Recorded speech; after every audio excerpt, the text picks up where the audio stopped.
À Madagascar, les militaires du CAPSAT ont annoncé prendre le pouvoir après la destitution du président.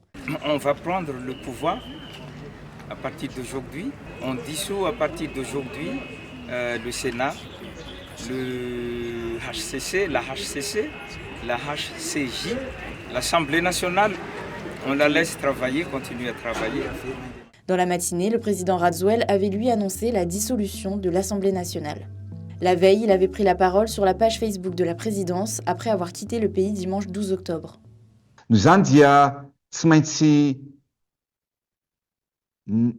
naka toerana, nandeha amin'ny toerana zay sécurisé, ianao mandeha amin'ny toerana izay ahafahana miaro ny ianao satria efa fantatra sy eno fa hisy anafika ao amin'ny lapam-panjakana iavoloha. Depuis le 25 septembre, le pays est marqué par d'intenses manifestations de la Gen Z.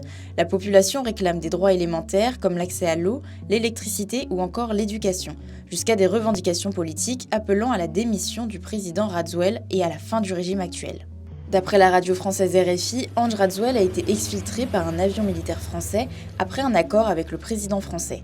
Des sources proches du dossier, contactées par la radio, affirment qu'Emmanuel Macron aurait autorisé ce départ. Mais le président français ne se prononce pas sur cette information et appelle au maintien de l'ordre constitutionnel.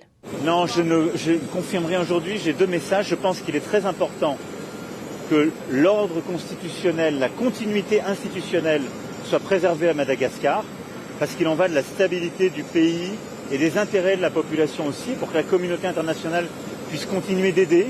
Parce que si l'ordre international et constitutionnel était rompu, on sait ce qui s'est passé, Madagascar l'a déjà vécu, ce serait évidemment les premières victimes seraient la population.